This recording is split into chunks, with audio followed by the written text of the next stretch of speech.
네, 반갑습니다. 기독교 기원에 대한 이야기를 하고 있는 조박이라고 합니다. 뭐 그동안 잘 보내셨죠? 몇몇 분들이 저한테 왜 그러면 신약 성서와 기독교의 기원에 대해서 그리스 로마 배경에서 연구를 하는 것이 중요한가에 대해서 좀 질문을 해요. 어, 뭐 앞에서도 얘기했지만 오늘은 제가 첫 번째 강의서부터 일곱 번째 강의를 약간 좀 정리하는 측면에서 와 더불어 거기에 대한 좀 이야기를 하게 되면은 이렇습니다. 여러분 아시겠지만 우리나라는 다양한 종교적 전통을 가지고 있습니다. 예를 들면 우리는 통일신라 고려 시대를 거치면서 약 1000년간의 기독 불교 왕국을 우리가 만들었습니다. 팔만 대장경을 비롯해서 전국 곳곳에 가면은 문화재는 거의가 우리는 이제 절이나 불교와 관련된 문화재들이 저희 나라는 압도적으로 많습니다. 그것은 왜 그러냐면은 통일신라나 그다음에 고려 시대를 거치면서 우리나라가 거의 불교 국가였어요. 소위 말하는 국가 종교로서 불교가 굉장히 융성했죠. 그 기간이 약 1000년 정도 됩니다. 예. 그러니까는 재밌는 건 저는 사실은 이 한국 불교를 한국에서는 이제 못 배우고 제가 클레먼트 그레지트 유니버시티에 가서 거기서 이제 코리안 부디즘이라는 그 과목을 통해서 이제 제가 배웠는데 그때 이제 그 코리안 부디즘 한국 불교를 가르쳤던 분이 이제 백인 백인 교수님이셨어요. 그리고 이제 한국 여자랑 결혼해서 한국에서도 5년 정도 사셨다고 그러시더라고요. 그리고 뭐 한국말도 하시고 그다음에 이제 한문도 저보다 더 잘하시고 제가 깜짝 놀랐는데 저는 이제 한편으로는 그냥 내가 이렇게 한국에 오래 한국에 태어났지만 실질적으로 뭐 등산 갈 때 그 저기 뭐야 절 근처 지나가고 뭐 이렇게 구경하고 문화재로서 이렇게 불교를 이렇게 구경을 했지만은 실질적으로 이제 하나의 뭐 학문으로서 이렇게 공부는 그때가 처음이었던 것 같아요. 근데 이제 불교도 보면은 처음에는 이제 이 한국에 전래될 때 이제 많은 박해를 받잖아요. 어려움을 겪고 그러다가 이제 국가를 통합하기 위해서 이제 불교를 이제 국가로 받아들이고 우리 한국 시대도 그렇고 통일신라 이제 고려 근데 한창 융성하고 이제 모든 것이 이제 소위 말하는 이제 불교 중심이었던 그래서 이제 승려나 이런 사람들이 국가 고위직에 오르고 그러다가 이제 이게 과도한 어떤 권력과 혜택에 집중됨으로써 타락이 일어나죠. 예. 그렇게 해 가지고 이제 또 이제 많은 이제 폐단과 문제점이 생기니깐 그것에 대한 대안으로서 이제 우리나라 유교가 새로운 사상으로서 불교를 이제 비판하고 불교의 어떤 타락하고 그다음에 어떤 잘못된 모습을 이제 비평하면서 새로운 어떤 사상과 사조로서 이제 유교가 어 우리 한국에 이제 조선에 들어오기 시작한 거예요. 네. 그래서 초창기에 이 유교는 굉장히 좀 사회 진보적인 어떤 특색을 많이 가지고 있었습니다. 뭐 잘 아시겠지만 우리나라가 이씨 조선 500 년 그러니까는 조선 왕조 500 년이라 그러잖아요. 500년 동안 사실은 우리 유교를 국가 이념으로 해서 그래서 이제 숭유억불 정책을 피죠. 그래서 불교를 억압하고 이제 유교를 널리 퍼뜨리는. 그럼에도 불구하고 이제 이 불교의 어떤 영향력이 굉장히 막강해서 뭐 세종이나 몇몇 그 임금들도 계속해서 불교를 후원하고 특별히 이제 여자 사대부 여인들이나 또 몇몇 어떤 귀족들은 계속해서 이제 알게 모르게 탄압에도 불구하고서 이제 불교를 믿고 따르고 뭐 이렇게 했었습니다. 그러던 이제 유교가 물론 좋은 우리 도덕적인 발전과 한국인의 도덕적 발전과 신성과 그다음에 사회 문화 이런 데서 굉장히 중요한 역할을 했음에도 불구하고 뭐 누가 그러죠.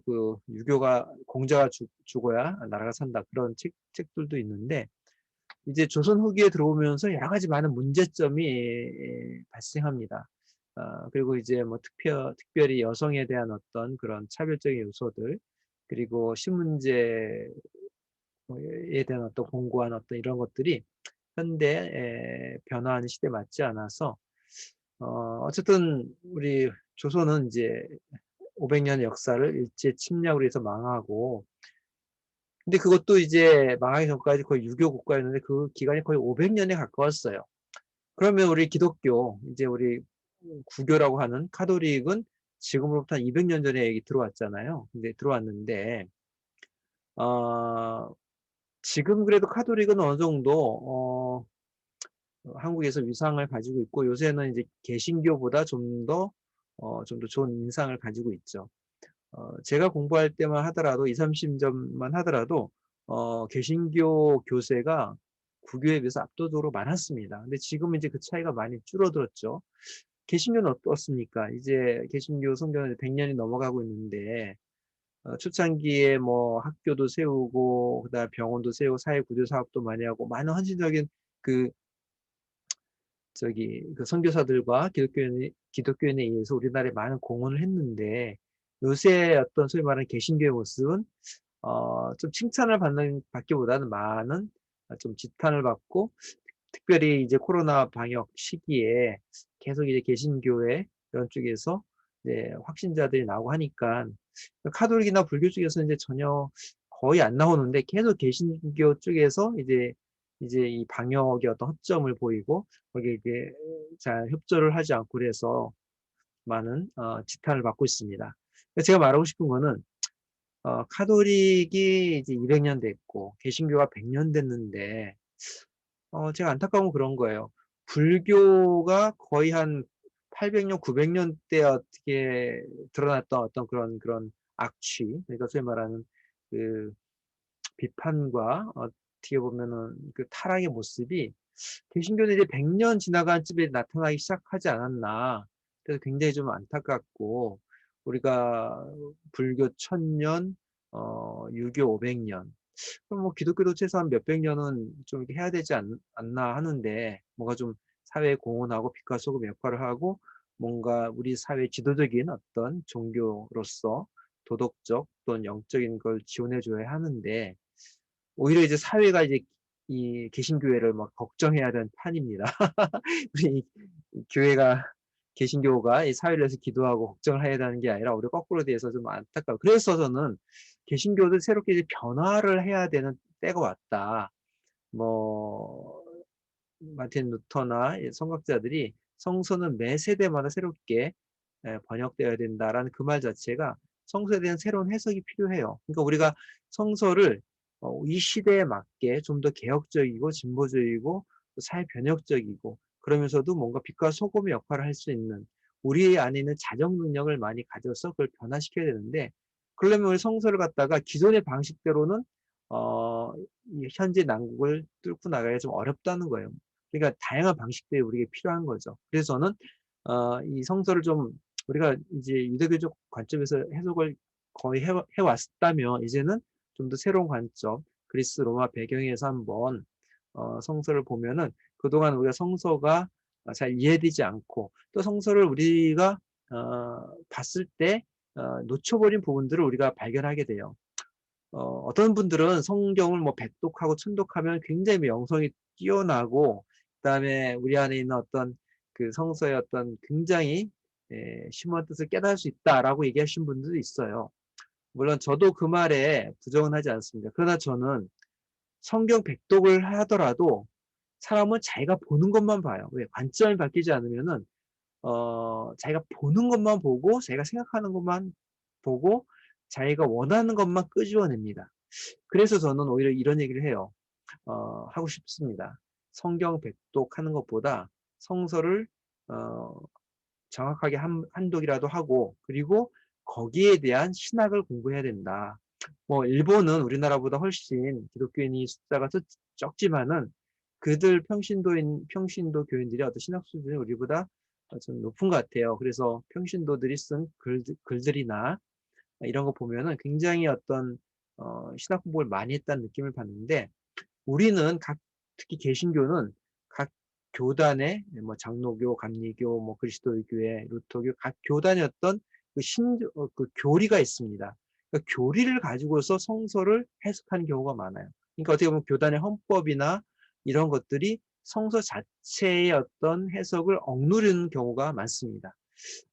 그러다 보니까는 내가 성서를 읽어도 항상 나는 나의 교단의 교리, 또 내가 받아들여온 어떤 목사님의 어떤 그 교리와 신학과 사상에 의해서 성서를 읽게 되는 경우가 많아요. 그러다 보니까는 성서를 새롭게 해석하는 게 굉장히 우리가 나약해집니다. 그래서 저는 그리스 로마 배경에서 우리가 이 성서를 한번 보면은 그동안 해결되지 않았던 난해 구절이나 또는 성서를 좀 더 이 시대에 맞게 좀 창의적으로 새롭게 해석해서 우리 현대 어떻게 보면 좀 정체되어 있는 기독교 윤리나 또 우리 사상, 또 우리 개신교가 나아가야 될 방향에 대해서 새로운 관점을 제시해 줄 수 있다라고 생각을 합니다. 저랑 같이 공부하셨던 문호일 박사님이 계시는데 클레몬트에서 이분이 이제 그 맥도날드 교수님의 방법론, 뭐 저랑 같이 맥도날드 교수님, 그다음에 라일리 교수님 또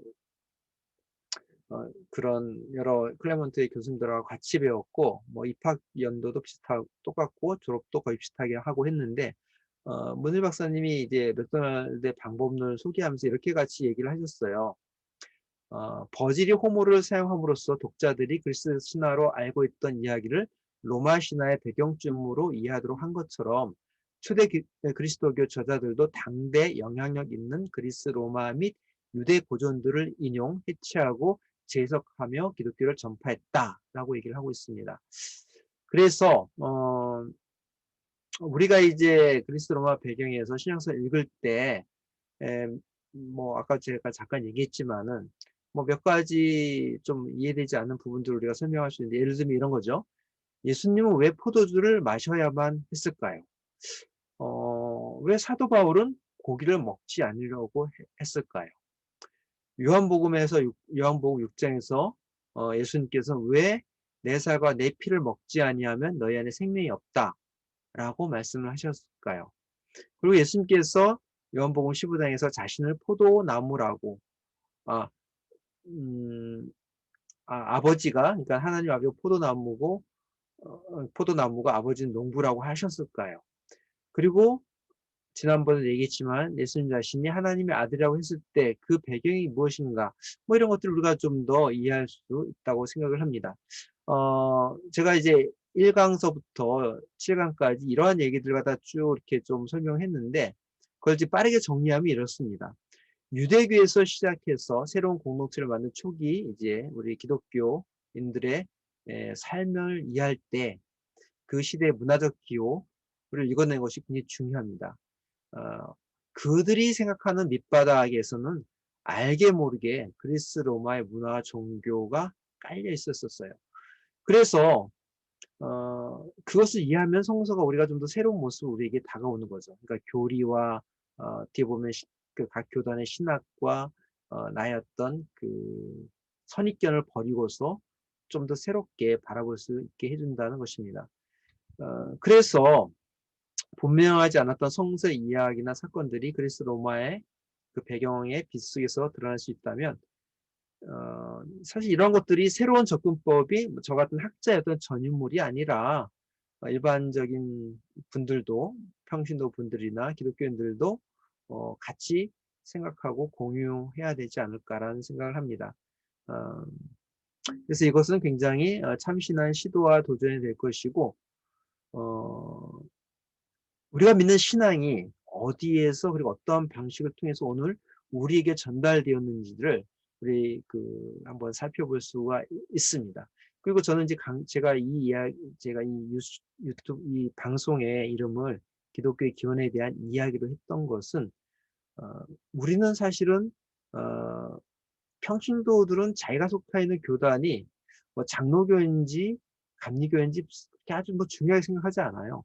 우리 그것보다도 더 중요한 게 뭐냐면은 예수님이 어떤 분이신지 그리고 우리가 믿는 이 신앙, 이 전통이 어디에서 기원되었고 가장 중요하게 여기는 핵심 포인트가 핵심이 무엇인지에 대해서 굉장히 중요하게 관심이 많은데 우리는 사실 여기에 대해서 그리스도교의 기원에 대한 이야기들 많이 해주지 않습니다. 그리고 해준다 하더라도 그것을 굉장히 좀 문자적으로 성서에 나와 있는 이야기를 그냥 읽어주고 그리고 그걸 갖다 믿으라고 하는 식으로만 얘기를 하지 그 배경에 대해서 많은 얘기를 해주지 않고 있습니다. 그래서 저는